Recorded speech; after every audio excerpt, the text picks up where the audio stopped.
despejado. Bienvenidos a la primera clase de fenómenos de transporte. Hoy veremos viscosidad y mecanismos de transporte de cantidad de movimiento. Los primeros 44 minutos de la clase van a ser expositivos y voy a hacer ejemplos, y la última media hora va a estar enfocada a que ustedes hagan los ejercicios que están en el enunciado. Aquí.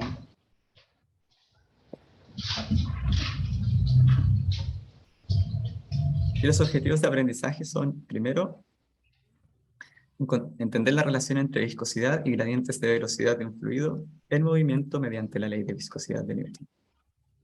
Segundo, aplicar el principio de estados correspondientes para calcular el cambio de viscosidad de un fluido con la temperatura y presión. Tercero, derivar la expresión del tensor de esfuerzos moleculares como la suma de esfuerzos viscosos y de presión. Y cuarto, derivar la expresión de flux de momentum por convección y definir el tensor de flux de momentum combinado. Vamos a partir la clase con un video que saqué de Understanding Viscosity, The Efficient Engineer, YouTube. Literalmente una de las primeras búsquedas que aparece cuando uno busca Viscosity. Y vamos a parar el audio y les voy a comentar más o menos qué es lo que dice el video. Entonces, todos nosotros tenemos un ejemplo de la vida cotidiana en que podemos ver que los fluidos se mueven de manera distinta. En particular, parecieran algunos ser más espesos que otros. Por ejemplo, en el centro tenemos la miel, que es bastante espesa y podemos ver que reacciona lentamente frente a distintos esfuerzos. Teníamos el aceite a la izquierda, un poco menos viscoso, y el agua a la derecha, mucho menos viscoso. Si nosotros vemos, imagínense un flujo unidireccional, de izquierda a derecha, de cualquiera de estos flujos. En la pantalla pueden ver las burbujas moviéndose con la velocidad del fluido. Y lo que aparece ahí, esas dos rayitas, que aparecen, muestra un tipo de transporte de momentum por fricción o molecular en un flujo laminar. Un flujo laminar significa que las líneas de corriente son paralelas. En este caso, la línea superior va a arrastrar una línea inferior de menor velocidad. Al observar el comportamiento cerca de la pared, podemos ver que las burbujas muy cerca de la pared se mueven muy lento, porque tenemos una condición llamada no resbalar, o no slip, que aparece con amarillo ahí. El campo de velocidad en I igual 0 tiene que ser igual a 0. A medida que nos alejamos hacia la sección de corriente libre, esta velocidad va a aumentar. ¿Y cuánto va a aumentar? Va a venir dado por una pendiente, que va a ser la pendiente de U a de I, donde U es la velocidad paralela a la placa y va a ser la distancia con respecto a la placa inferior. Y nótese ahí que esa pendiente en verdad es la que aparece, es 1 partido de U a de I, porque U está graficado de izquierda a derecha y I está graficado de abajo hacia arriba. Por lo tanto, esa pendiente que se ve ahí, esa de U a de I, esa realmente es 1 partido de U a de I. Y cerca de la pared vamos a tener un gradiente de velocidad muy alto. Lejos de la pared vamos a tener un gradiente de velocidad muy bajo. Y a la izquierda se puede ver un gráfico esfuerzo de corte versus gradiente de velocidad. Y para un flujo laminar, esa es una relación lineal. Y la pendiente de esa curva, esfuerzo de corte o fuerza partido área, dividido en el cambio de gradiente de velocidad, va a venir siendo la ley de Newton de viscosidad. Entonces vamos a parar el video aquí, porque eso fue bastante rápido, y vamos a ir a la siguiente diapositiva para tomarnos un tiempo para analizar qué fue lo que acabamos de ver. En un caso un poco más sencillo, porque el caso que vimos fue un corriente de un fluido que no hay ninguna frontera arriba, solamente hay una frontera abajo donde el fluido está en velocidad cero. Ahora nosotros vamos a estudiar el flujo unidireccional entre placas paralelas. Y este es un ejemplo que aparece en el BERT y voy a poner el puntero láser para ir explicando. Entonces imagínense que tenemos dos placas paralelas separadas por una distancia I. Y esa distancia I va a ser la distancia vertical. Inicialmente, ambas placas se encuentran en reposo y esto viene dado como una condición inicial, en que la velocidad en la coordenada X para el tiempo igual 0 y para todo valor de I, recuerden que I va a ser nuestro dominio, en la dirección perpendicular va a ser igual a 0. Justo después de 0, la placa de abajo empieza a moverse con una velocidad v. Por efecto de este movimiento de la placa, se van a empezar a mover las capas que están de fluido que están más cercas de la placa inferior, y estas van a tender a arrastrar las láminas, pensando en fluido laminar, del fluido que está más arriba. Y justo en los primeros momentos en que esto empieza a ocurrir, vamos a tener un perfil de velocidad de x que va a depender no solo de la posición de y, sino también del tiempo. ¿Sí? Eso solo va a ocurrir para un tiempo corto antes de que empiece el proceso, y este perfil le podemos llamar perfil transiente, en el sentido de que va a cambiar con la posición y con el tiempo. Y aquí lo que se mantiene es la condición de Bohr. Ahora ya vamos a estar viendo el perfil de velocidad paralelo a las placas para cualquier tiempo mayor que 0, en I igual 0, que es donde tenemos la placa. Va a ser igual a B. A medida que pasa el tiempo, en muchos sistemas, particularmente en este, hay un momento en que ya el perfil de velocidad no cambia con el tiempo. Sí con la posición, pero ya el t no aparece más. Y a esto le vamos a llamar estado estacionario. Y en este estado estacionario, el perfil de velocidad es lineal. Y aquí si se fijan, aquí a la derecha puse v sub x ss, steady state o estado estacionario, va a ser solamente una función de i. Entonces la pregunta del millón acá es, ¿por qué hay condiciones iniciales? Si nosotros pensáramos en la clase anterior de problema de los valores de borde, en que nosotros solamente vimos qué pasa en los bordes. Y la verdad es que no quería asustarlos en la clase pasada, pero este perfil sí es una ecuación diferencial parcial, que va a depender del tiempo, tanto del tiempo como en el espacio.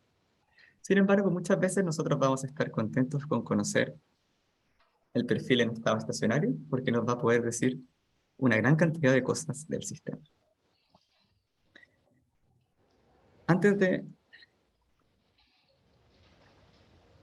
Entonces, ahondando un poco más en este ejemplo, ¿qué es lo que nos dice la ley de viscosidad de Newton para los fluidos newtonianos?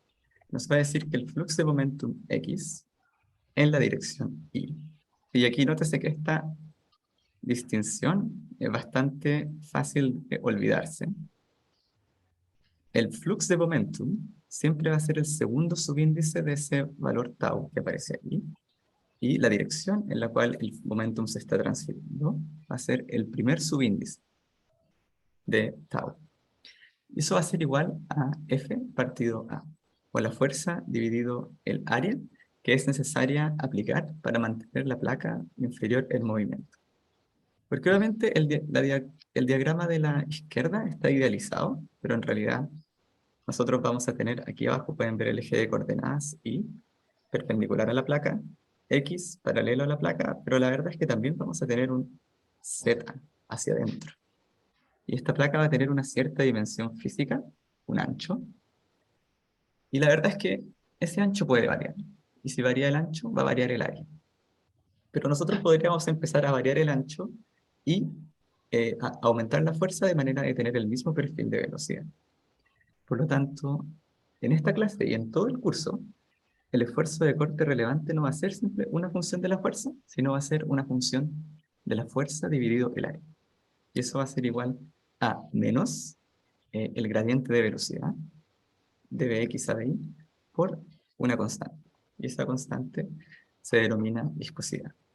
Y la viscosidad, aquí podemos ver la nomenclatura. F es la fuerza total aplicada a la placa inferior. A es el área de la placa perpendicular al flux de momentum. Mu es la viscosidad del fluido. V sub x es la velocidad del fluido en la dirección paralela a la placa X.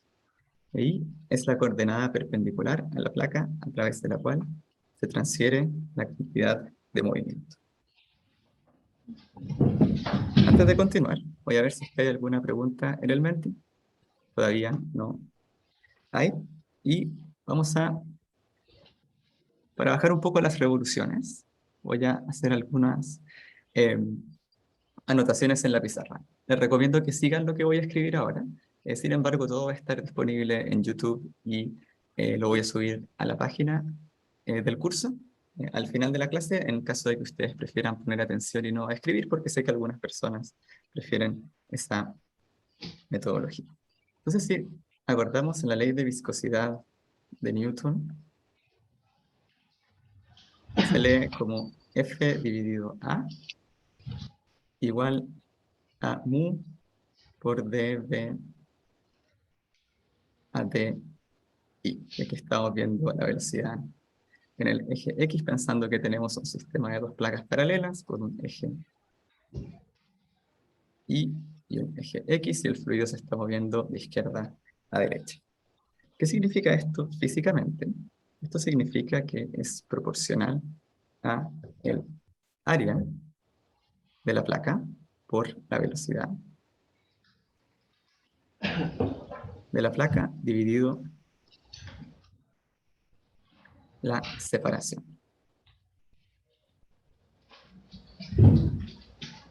Entonces, en estricto rigor, lo de la izquierda va a ser una... Y ese nosotros también le llamamos tau y x. Entonces, en teoría, esto es una ecuación diferencial. ¿Sí? Tenemos una derivada de la velocidad en el eje X a la derecha y tenemos varias constantes, aquí fuerza, área y viscosidad. Sin embargo, en el caso muy sencillo que vio Newton al principio, donde hay dos placas paralelas, la verdad, aquí vamos a poner en el caso de placas paralelas, aquí me falta un menos, vamos a tener que F partido A va a ser igual a menos la viscosidad por la velocidad dividido la separación, pensando que esta es la separación. ¿Sí? ¿Y por qué es esto? Es porque vamos SD de X a de Y. Nosotros sabemos que la velocidad de la placa de arriba de X igual Y vale 0. Esa es una de las condiciones de borde, y que B de X igual a 0 vale B. Entonces sabemos cómo cambia la velocidad de Bx en una cierta distancia vertical, en dBi. Entonces ese es un caso muy simplificado.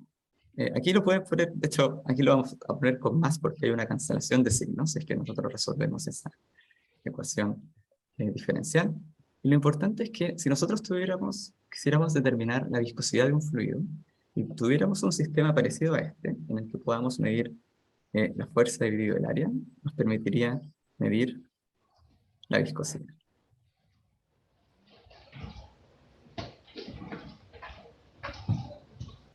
Nótese que esto solamente es válido si es que, entonces todo lo anterior es solo válido para estado estacionario.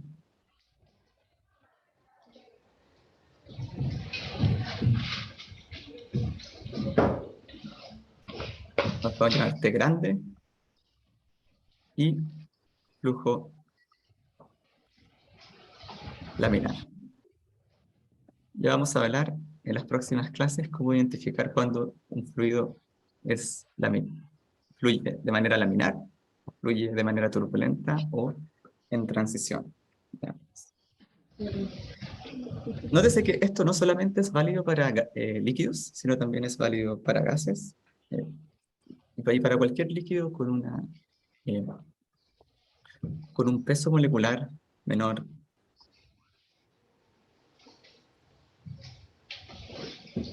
a 5000 gramos por mol. ¿Sí? Porque vamos a tener otro requisito para este tipo de flujos, y es que el fluido tiene que ser newtoniano. Y la definición de un fluido newtoniano es justamente que el esfuerzo de corte va a tener esa forma. Ahora, no todos los esfuerzos de corte en todos los fluidos tienen esta forma, y por eso tenemos esa restricción del peso molecular. Para líquidos muy pesados podemos tener un fluido no newtoniano en que el esfuerzo de corte y el gradiente de velocidad se relacionan de manera distinta. En este curso nosotros no vamos a entrar en detalle en fluidos no newtonianos, pero sí lo haremos en el curso de operaciones unitarias 1, para quienes lo tomen. Bien, vamos a ir a las preguntas. ¿Por qué la ley de viscosidad de Newton puede tener signo negativo o positivo en el U de B a DI? Siempre tiene signo negativo, pero cuando uno resuelve esa ecuación diferencial, en la placa de arriba uno tiene 0, y en la placa de abajo uno tiene B. Y entonces va a quedar menos el gradiente de velocidad, que va a quedar menos 0 menos B, dividido I2 menos I1, que va a ser I, y ahí es de donde viene el signo positivo. Así que la respuesta a esa pregunta es que la ley de viscosidad de Newton siempre va con signo negativo, y en el caso particular de las placas, cuando uno con las condiciones de borde que puse, va a aparecer ese B como positivo. Vamos a volver a la presentación y vamos a hacer un ejemplo de flux de momentum entre placas paralelas, y voy a cambiar el color del plumón. Entonces aquí tenemos la pregunta: encuentra el flux de momentum X en la dirección Y, tau y X en libras pie por pie cuadrado, para el flujo de un fluido en estado estacionario entre dos placas paralelas. Y nos dan la velocidad de la placa inferior. Sabemos que velocidad es 1 pie por segundo. La separación entre placas es 0,001 pies. Y sabemos que la viscosidad del fluido está dada en una unidad bien interesante, llamada centipoise. Entonces sabemos que mu es 0,7 centipoise. Y también nos dan en el enunciado un factor de conversión de unidades para poder resolver el ejercicio. Entonces aquí lo que vamos a ver es que tenemos que mu va a ser igual a 0,7 centipoise por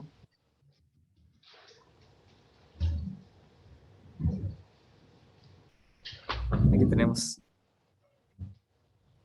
Así que probablemente me equivoqué con el lado que esto está eh, multiplicando, porque esto debería ser 1 libra por fuerza segundo por pie cuadrado es 1 centipoise. Así que esto tiene, la verdad, no, estamos bien, disculpen. 1 centipoise por 2,0886 por 10 a la menos 2. Y aquí va a aparecer libra fuerza segundo pie cuadrado centipoise. Y los centipoise se van a ir. Y eso va a dar igual a 1,462 por 10 elevado a menos 5 libra fuerza por pie cuadrado, dividido pie cuadrado. Bueno, entonces tenemos que el esfuerzo de corte, o la tasa de transferencia de momentum X en la dirección Y, va a ser igual a menos por la velocidad de la placa superior, que es 0, menos la velocidad de la placa inferior, que es 1, dividido la separación entre placas, es 0,001 pies. Y eso va a ser igual a 1,462 por 10 a la menos 2 libra fuerza dividido pies cuadrado. ¿Sí? Entonces, nótese aquí una cosa interesante de cómo pudimos llegar a esta unidad. Recordemos que la viscosidad siempre tiene unidades tipo Pascal por segundo o presión, unidad de presión por segundo. Y al multiplicar por un gradiente de velocidad, el gradiente de velocidad tiene unidades 1 partido por segundo. Porque si se fijan aquí, tanto ese pie, o la unidad de distancia, en el numerador y en el denominador, se cancela. Es por eso que nosotros vamos a recuperar una unidad, esta es una unidad de presión, o de fuerza dividido área. Entonces, en este curso va a ser muy importante agregar las unidades a los cálculos que hacemos, porque primero nos va a permitir identificar distintos tipos de errores que podemos cometer al resolver uno de estos ejercicios.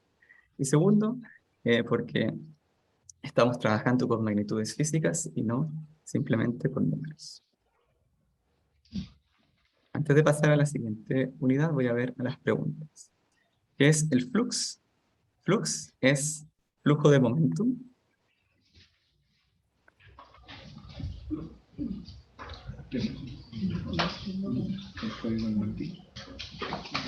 dividido área.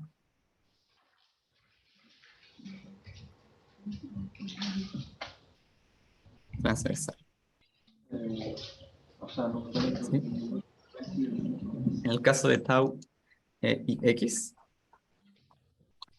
va a tener también, en este caso, flujo de momentum, tiene la unidad de fuerza. ¿Sí? Entonces va a ser fuerza dividido área.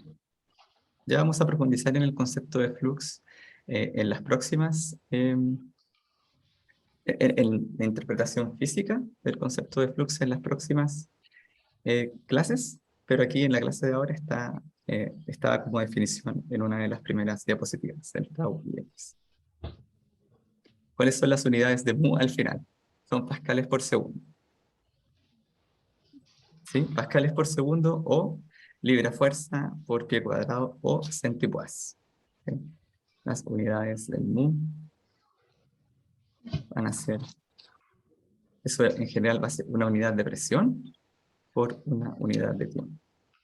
Principalmente van a ser pascales por segundo, pero también puede estar en centipoise, en libra-fuerza por pie cuadrado, dependiendo del factor de conversión de unidades. Bien. Sé que pueden haber más preguntas. No entiendo cómo llegó a la expresión 0 menos 1. La velocidad de la placa superior siempre es 0.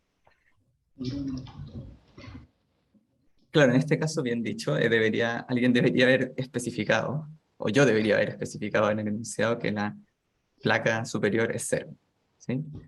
Si no se dice nada, pueden asumir que la placa superior es 0, pero también les podría decir que la placa inferior está en reposo y la placa superior se mueve a 1 pie por segundo, o la placa superior se mueve a 3 pies por segundo y la placa inferior se mueve a menos 2 pies por segundo. Y en cualquiera de esos casos, ustedes van a ser capaces de encontrar el esfuerzo de corte. ¿Cómo llegué a 0 menos 1? Esta es la velocidad de la placa superior. Está quieta y la de abajo es la velocidad de la placa inferior. ¿Sí? Una cosa importante, este signo, este esfuerzo cortante,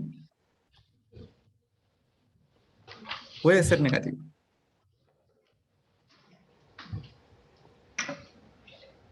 Nadie nos dice que no.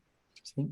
¿Y cuándo sería negativo? Cuando nosotros moviéramos la placa inferior con una velocidad negativa, menos 5 pies por segundo. Entonces, en ese caso, el esfuerzo de corte va a estar o el flujo de momentum X en la dirección Y, va a estar hacia la izquierda, o en la dirección contraria al eje coordenado. En este caso, vamos a estar en la misma dirección del eje coordenado. Bien. Ahora vamos a ir al segundo objetivo de aprendizaje, que es la dependencia de la viscosidad con la temperatura y la presión. ¿Cómo podemos entender el sentido físico de la viscosidad? ¿Sí? Y ahí vimos que la miel era más viscosa que el aceite, y el aceite es más viscosa que el agua. Entonces podemos entender el sentido físico como resistencia eh, al traspaso de momentum transversal.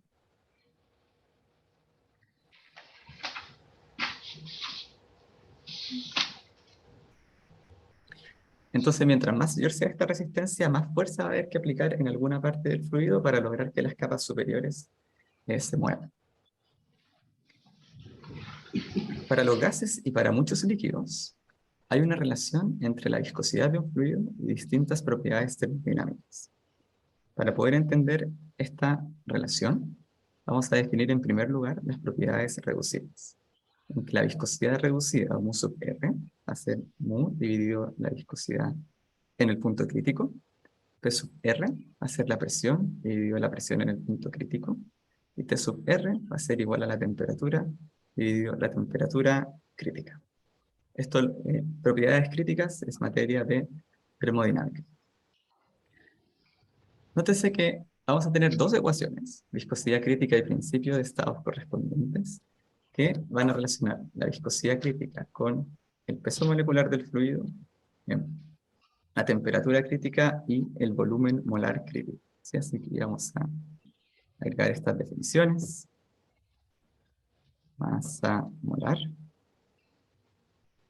Y aquí tiene que estar en unidades consistentes. Si se fijan, estamos ocupando el volumen molar. Por lo tanto, esto va a ser en gramos mol. Y BC con gorrito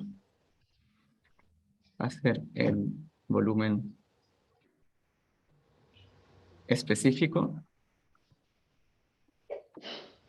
molar crítico o en el punto crítico.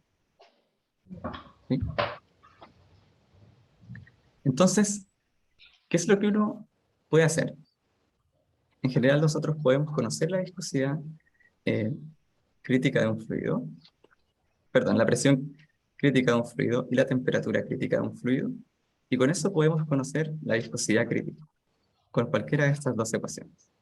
La segunda ecuación es más fácil de aplicar porque medir volúmenes específicos molares es mucho más difícil que medir en el punto crítico. Es mucho más difícil que medir presión crítica o temperatura crítica. Entonces, imagínense que nosotros tenemos presión crítica y temperatura crítica y el peso molecular del fluido. Podemos utilizar la ecuación de abajo, que nos va a dar la viscosidad crítica. Y luego, nosotros vamos a tener que calcular dos propiedades más: la temperatura reducida y la presión reducida. Ese es el segundo paso.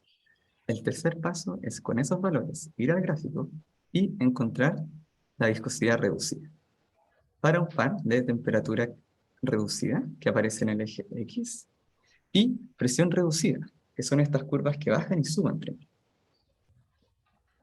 A partir de esa intersección vamos a encontrar una viscosidad reducida, y con esa viscosidad reducida, multiplicándola por la viscosidad crítica, vamos a poder estimar la viscosidad. En la práctica, muchas veces vamos a utilizar un software computacional o una correlación para calcular mu en función de la presión y la temperatura.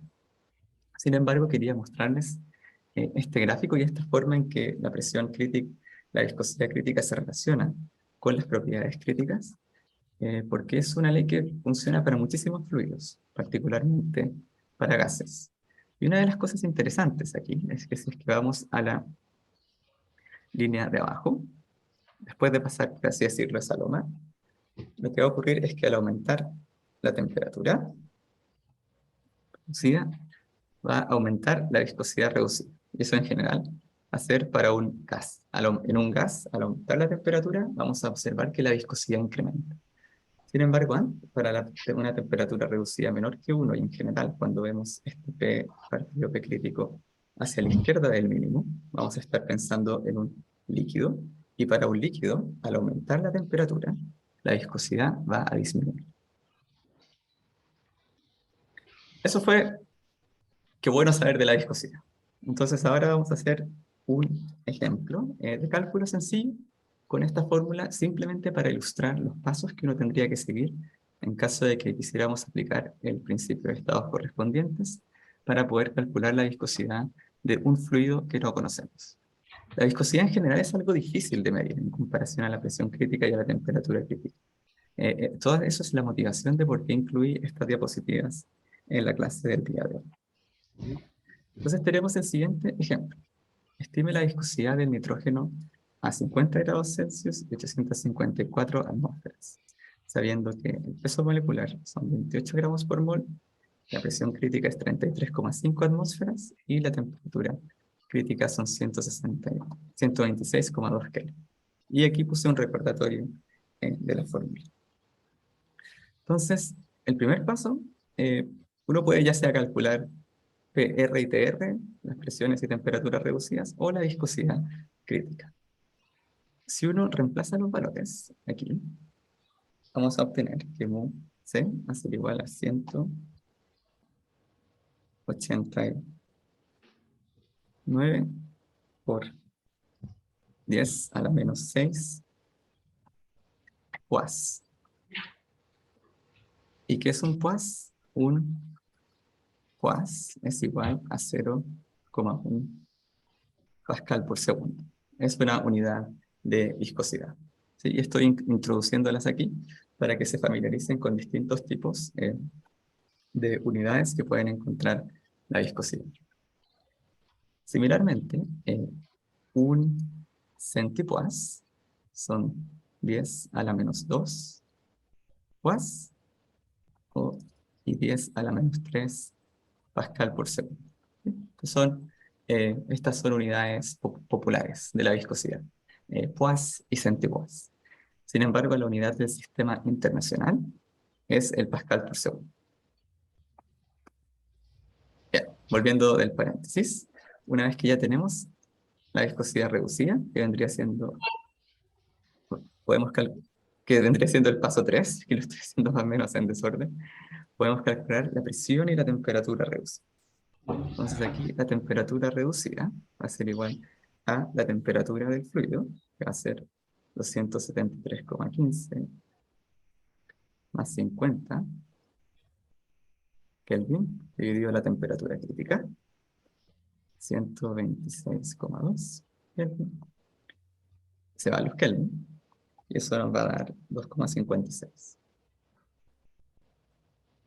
¿Sí? Nótese que la temperatura reducida es adimensional. Luego podemos calcular la presión reducida. Y aquí nótese también que tenemos tanto la presión crítica como la presión que estamos interesados en atmósferas. Y por lo tanto no tenemos que cambiar unidades. El caso real es que vamos a querer calcular la presión a, no sé, 130 kilopascales, que puede ser nuestra presión de proceso. Y vamos a ir a alguna tabla o algún libro y esa presión crítica va a estar en alguna otra unidad. Y en ese caso hay que convertir las unidades para que la presión reducida sea adimensional. ¿Sí? En este caso es fácil porque tenemos ambas en atmósfera. 154 atmósferas dividido 33,5 atmósferas y eso va a ser igual a 25,5. Entonces ya calculamos la temperatura y la presión reducidas. Ahora tenemos que encontrar la viscosidad reducida en el gráfico. Y aquí no puse el gráfico en esta diapositiva por un tema de espacio. Sin embargo, podemos recordar 2,56 y 25,5. Tenemos el 2,56 está por aquí y el 25 está más o menos ahí. Y vamos a tener una viscosidad reducida entre el 2 y el 3. Al hacerlo con regla y encontrar cuál es el valor, vamos a encontrar que la viscosidad reducida va a ser igual a 2,6, aproximadamente 2,6. Por lo tanto, la viscosidad va a ser igual a la viscosidad dividido la viscosidad crítica por la viscosidad crítica. Y eso va a ser igual al 2,6. Encontramos antes por la viscosidad crítica,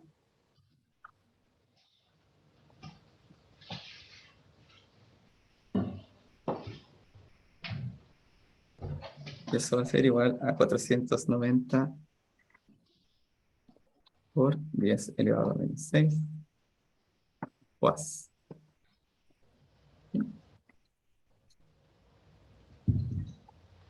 Este era un ejemplo muy ilustrativo para recordar qué tanto cambia la viscosidad con la temperatura y la presión. Si nosotros pensamos qué hubiera pasado si es que la temperatura hubiera eh, aumentado en este caso, íbamos a tener una temperatura reducida mayor y, y nos hubiéramos movido hacia la derecha. Por ejemplo, imagínense si nuestra temperatura reducida hubiera sido 4. Le vamos a ir arriba y en este caso, en particular, íbamos a tener una viscosidad reducida menor porque estamos a una presión muy alta. Pero si hubiéramos estado a presiones más bajas, se hubiera cumplido la ley de que la viscosidad eh, aumenta con la temperatura. En este caso en particular, muy alta presión, este gas se comporta como un líquido. ¿Sí? Al aumentar la temperatura, la viscosidad baja. Bien, antes de seguir, vamos a hacer un resumen 342 y vamos a las preguntas. ¿Por qué la transformación de unidades de medida queda elevado a menos 5 y no a menos 2? Entiendo la conversión según la PPT no debería multiplicarse por 2,080. Ya, veamos ahí lo que comentaron en... Ah, bueno, y no sé cuál será esta.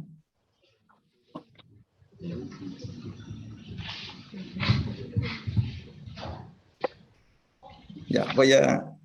Sí, disculpen por no eh, haber leído eso. Sí, efectivamente aquí puse 1,462 por 10 a la menos. O sea, voy a revisar eso. Probablemente aquí tengo un... Disculpen por eso. Tengo un... Vamos a arreglar eso, que probablemente aquí mezclé unidades entre pascales por segundo con libra fuerza por pies eh, al cuadrado.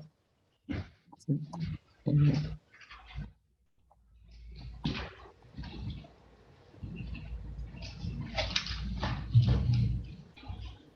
Bien, ahora vamos a enfocarnos en algo un poco distinto, que es la generación de la ley de viscosidad de Newton para 3 dimensiones.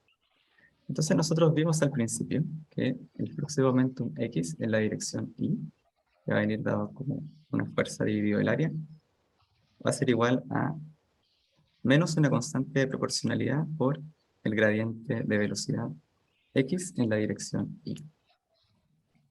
Entonces imagínense que nosotros tenemos un cubo de un fluido y vamos a hacer un balance de fuerzas en este cubo. Y para este cubo vamos a tener bueno, 6 caras y 3 posibles direcciones. A la izquierda, en el cubo A, vamos a tener una fuerza perpendicular al fluido, que esa va a ser una fuerza de presión, y vamos a tener una fuerza que va a venir en un ángulo, que va a estar asociada al transporte molecular, producto de la viscosidad. Lo mismo va a ocurrir con el balance de fuerzas en el eje Y y el balance de esfuerzos en el eje Z. Estas fuerzas de presión siempre van a estar presentes. Les podemos llamar F perpendicular, y va a ser igual a la presión por delta y J. Que no he explicado lo que es delta y J. Delta y J es lo que le vamos a llamar el delta de Kronecker, o tensor de segundo orden, que simplemente va a ser 1 si I igual a J, y 0 si I es distinto de J. ¿Qué es I y J? Una dimensión, X, Y y Z. Por lo tanto, estas fuerzas solamente van a estar presentes cuando estamos viendo un componente XX, por así decirlo, perpendicular al plano en que estamos calculando la fuerza. Por otro lado, las fuerzas viscosas, que fueron las que vimos en el video al principio, y las que calculamos, solamente van a estar presentes cuando el fluido se encuentra en movimiento. Y las fuerzas paralelas van a ser iguales a tau y j, que aún no he definido qué es tau y j, lo vamos a definir en la próxima diapositiva. Y aquí en general estas fuerzas, en principio fuerzas viscosas hay en todas las direcciones, no solamente en la dirección perpendicular. Por eso en los gráficos aparecen con distintas flechas. En el caso de un flujo unidireccional, vamos a tener que la fuerza viscosa asociada al plano X en la dirección Y viene dada por esta expresión.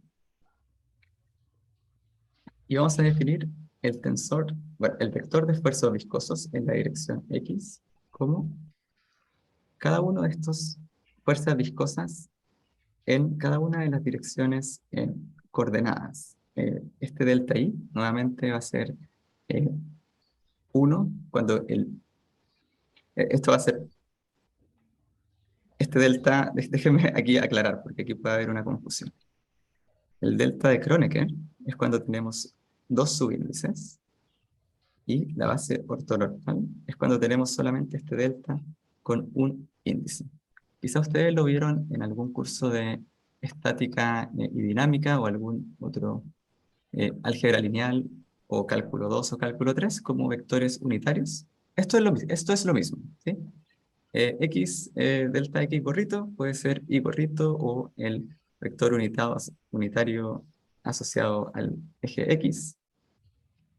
Lo mismo con el Y y con el Z. Están asociados al eje Y y al eje Z. Entonces esto es básicamente la descripción de este vector de esfuerzos viscosos como el tau XX, fuerza viscosa por el vector unitario en la dirección X, más tau XY, transporte de esfuerzo viscoso, perdón, esfuerzo en la dirección, transporte de momentum Y en la dirección X, más transporte de momentum Z en la dirección X multiplicado por este vector Z. Sé que suena bastante complicado y la verdad hay que hacer algunos ejercicios de multiplicación de matrices para poder llegar a esto. Pero básicamente, ¿cuál es el espíritu de todo esto? Queremos calcular todas las fuerzas que actúan sobre un cubito de fluido. La definición, y esta es una definición que tomó a físicos y ingenieros mucho tiempo descubrir exactamente, es cómo puedo calcular estos esfuerzos cortantes o transporte de momentum molecular. El flujo de momentum J en la dirección Y eh, por fuerzas moleculares viscosas va a ser igual a el mismo componente eh, con las coordenadas cambiadas. O sea, eso va a ser, nos va a originar una matriz simétrica. Y va a ser igual a menos la viscosidad por la derivada de la velocidad J dividido la derivada en la dirección del componente X más la derivada de la velocidad y en la dirección del componente J. Y esto siempre va a estar presente. Y todo este término de la derecha va a estar asociado principalmente con gases o con fluidos compresibles, en donde va a aparecer kappa, que es la viscosidad dilatacional. Para gases ideales a baja densidad, eso va a ser cero. Y lo de la derecha lo vamos a ver en un par de clases más. Eso es cero para fluidos incompresibles, como la mayoría de los líquidos. Entonces, en general, nosotros vamos a poner atención a esta definición. Para la mayor cantidad de los casos en este curso y de relevancia en la ingeniería química o ingeniería de procesos, el término de la derecha es cero. Y si nosotros pensamos en el caso de una placa eh, paralela, en donde solamente teníamos una velocidad en el eje X, nosotros podemos calcular tau eh, y X, flux de momentum X en la dirección Y, como menos mu, y vamos a tener el primer d de X a de Y, ¿sí? Disculpen, eso no es 0, eso era justamente el que no es 0,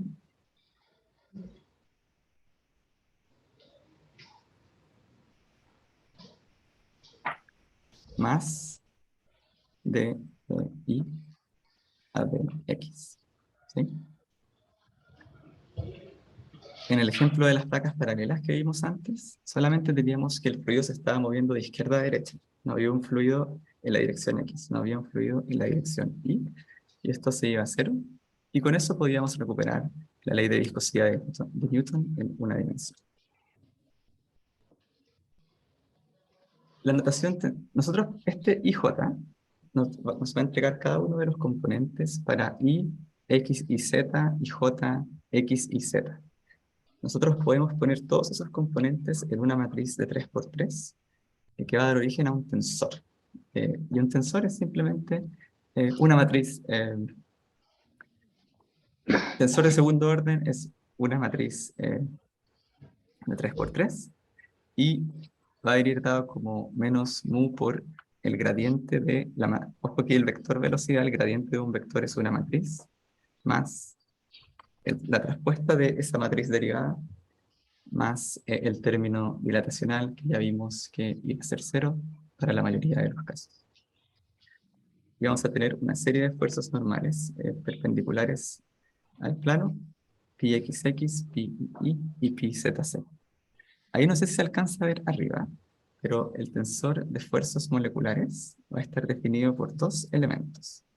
Dos componentes. El primero van a ser el componente hidrostático, P por delta y J, y el segundo va a ser el componente de esfuerzos tangenciales o viscosos, que va a ser tau y J. Y ese va a ser en general el más difícil o engorroso de calcular, como pueden ver en el ejemplo aquí. Vamos a ir a las preguntas. Profe, no sé si es normal, pero no entiendo nada que debiese repasar electroaerodinámica, todo. Tranquilo si esto suena medio críptico. Sí, es muy difícil al principio. ¿Sí? Este es como les comenté en la primera clase. Este curso va de más difícil a menos difícil. El principio hay que ponerle mucho atención. Yo creo que principalmente el repaso es de cálculo y vamos a tener en la ayudantía del viernes. Vamos a enfocarnos en multiplicación de matrices y en ecuaciones diferenciales de segundo orden. Lo que estamos viendo ahora no es que lo vayan a tener que aplicar en la prueba la derivación de esto de memoria, sino simplemente para que sepan de dónde vienen esas ecuaciones. Y lo que vamos a hacer es que vamos a simplificar muchas de estas ecuaciones muy largas y nos van a quedar una ecuación diferencial ordinaria de primero o de segundo orden con ciertas constantes o ciertos términos que dependen de la velocidad o de otra cantidad y la vamos a poder integrar. Lo importante es que, disculpen, el objetivo de toda esta derivación es saber que a partir de un balance de fuerzas, nosotros podemos definir eh, cuáles son, desde el punto de vista de cálculo, todas las fuerzas que actúan en un fluido, porque nuestro objetivo al final es hacer F igual M por A. ¿Sí? Eso es lo que estamos tratando de hacer. Queremos calcular la suma de todas las fuerzas y eso igualarlo a la masa del fluido por la aceleración. ¿Sí? Y ya vamos a ver cómo podemos definir esa masa y esa aceleración. Ese es un tipo de transporte de momento. ¿Sí? Ya vimos el tipo de transporte por efecto molecular, ya sea por las capas del fluido que se mueven más lento o más rápido, eh, que vendría siendo el esfuerzo viscoso o el tau, o la presión de un fluido, que va a venir siendo la fuerza dividido el área en la misma dirección del flujo. Hay otro tipo de transporte de momentum, que es el momentum por convección. Y este tipo de momentum está asociado con la velocidad de la corriente del fluido. El flux, ¿qué quiere decir eso? Que cuando tenemos un fluido en movimiento, ese fluido en movimiento ese movimiento está acarreando momento. ¿Sí? No solamente en la dirección perpendicular, que vendría siendo por lo que vimos de las láminas que traspasan de uno a otro, sino en la misma dirección del flujo. ¿Cómo nosotros podemos calcular eso? Vamos a ir paso por paso. Vamos a definir el flux volumétrico de un fluido a través de una superficie perpendicular a la dirección X como la integral en el área de la velocidad por el vector normal unitario que apunte en la dirección X por el diferencial de área dividido el área. Sé que puse bastante cálculo aquí, pero esto no es más que el caudal volumétrico. Y aquí para poder conectar un poco con la física, la unidad de esto son metros cúbicos por segundo. ¿Sí? Imagínense litros por segundo. Por ejemplo, podemos tener aquí una tubería y podemos tener aquí un área transversal. Imagínense que es de 1 metro cuadrado. Y podemos tener una velocidad que va a ser igual a, por ejemplo, 5 metros por segundo. Entonces, ese flujo volumétrico va a ser igual a la integral de 5 por, estamos en la misma dirección del flujo 1, por esa área. Ahora, en este caso, esa velocidad es 5 en todas partes, no va a cambiar a lo largo de la tubería. Por lo tanto, simplemente va a ser 5 metros, y que vamos a tener el área.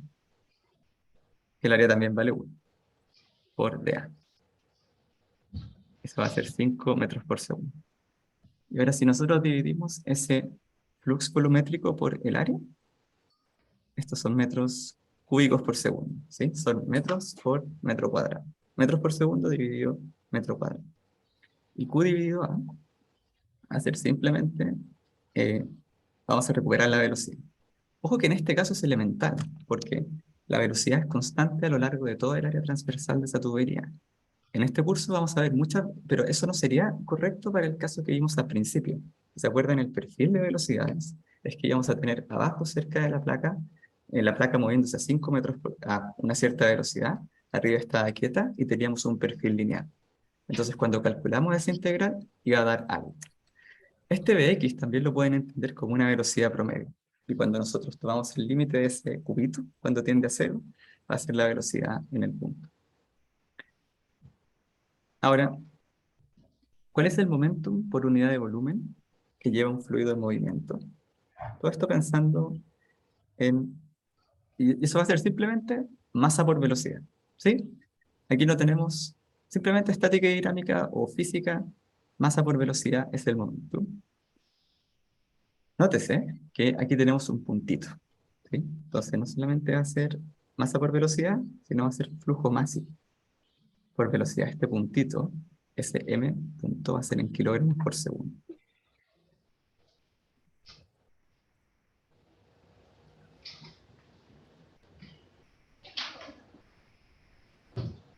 Eso va a ser igual a la densidad por el volumen, por la... A ver, deme un segundo aquí. Sí, aquí, antes, para no confundir más la cosa. Esto, olviden ese puntito, simplemente masa por velocidad, porque ahí tenemos la masa igual a la densidad por el volumen, y esa masa se está moviendo y va multiplicada por la velocidad. Y si dividimos eso por el volumen, vamos a tener este término ρ por v rayita. ¿Sí? Y aquí rayita significa que la velocidad es un vector. El flux convectivo de momentum x a través de una superficie perpendicular a la dirección y va a ser ρ vx, vi por vx. ¿Qué quiere decir esto? Y aquí, nuevamente, ¿por qué aparece otra velocidad? Eso es simplemente porque ese momentum, ρ por v, va a estar transportado por la velocidad del fluido. Y es por eso que aparece ahí nuevamente una velocidad.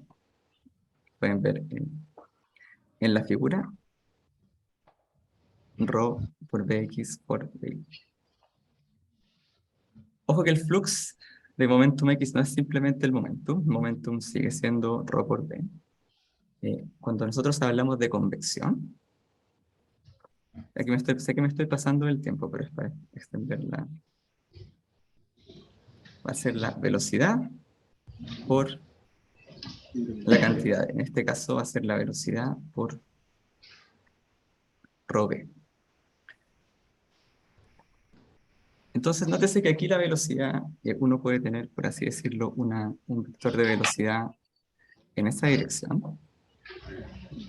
Si yo tuviera la dirección y la dirección X, y el flux de momentum convectivo, en ese caso, imagínense que aquí tuviéramos en la tubería entrando la corriente con un ángulo, nosotros debemos calcular el componente, eh, el flux X, para saber qué vendría siendo el de acá, para saber cuánto momentum va en la dirección X, y el componente Y también, eh, porque ese va a estar asociado eh, al área.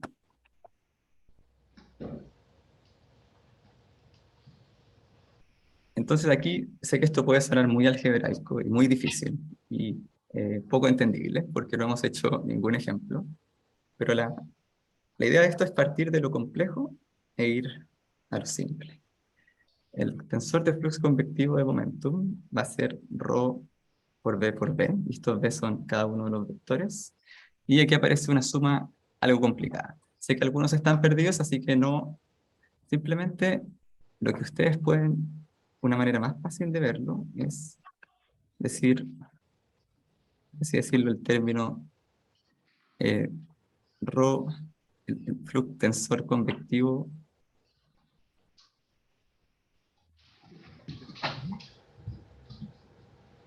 de I de J, va a ser simplemente, disculpen, ese, eso va a ser lo mismo que el componente y J de ese tensor. Entonces, por ejemplo, si nosotros quisiéramos calcular el flux convectivo de momentum Z en la dirección X, por ejemplo, ρ de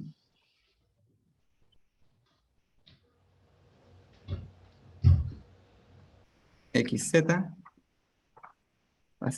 simplemente ρ de Z de X. Entonces, simplemente hay que multiplicar esas velocidades en las dos direcciones que estamos interesados.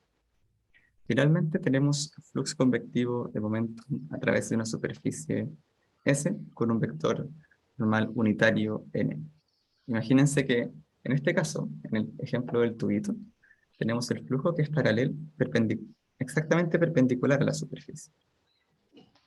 Imagínense el caso en que nosotros podemos tener una superficie inclinada. Ahí vamos a tener que multiplicarlo por el vector normal unitario. Sí, nuevamente no vamos a tener este tipo de casos en el curso, pero sí se puede dar en la realidad. Y para eso, efectivamente, el flux convectivo de momentum va a ser menor, porque ese vector normal unitario va a estar tomando una cierta cantidad, va a alterar, digamos, la dirección, la transferencia del momento. Antes de seguir, vamos a las preguntas. Bueno, ahora habido más preguntas. Ya.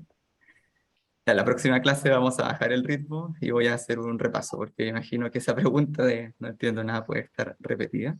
Y también voy a subir harto clarificación de algunos conceptos si es que esto está siendo aburrido, extraño y como que no hace sentido para nada, porque pues, así es así puede ser en un principio. Pero lo que quiero ahora en esta diapositiva es que volver a la intuición física. Cuando nosotros pensamos en un fluido que se está moviendo, vamos a tener dos tipos de transporte. Un transporte asociado a las fuerzas moleculares.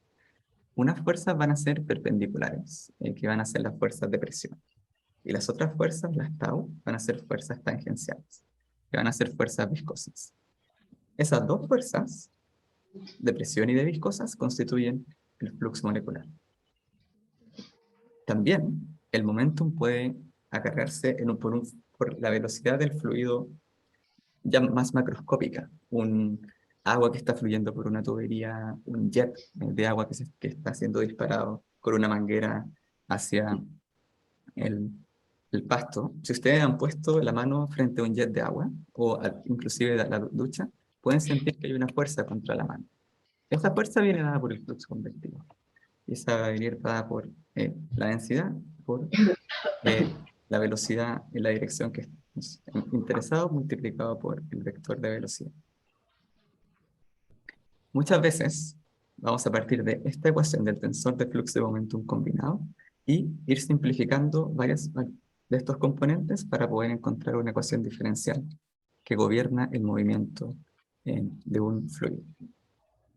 Por ejemplo, ¿no? Abajo a la izquierda tenemos un ejemplo de cuál sería el flux combinado de momentum X a partir de una superficie perpendicular a la dirección Y por mecanismos moleculares y convectivos. Y pensando solo desde un punto de vista matemático, va a ser igual a 0, ¿sí? Ojo aquí.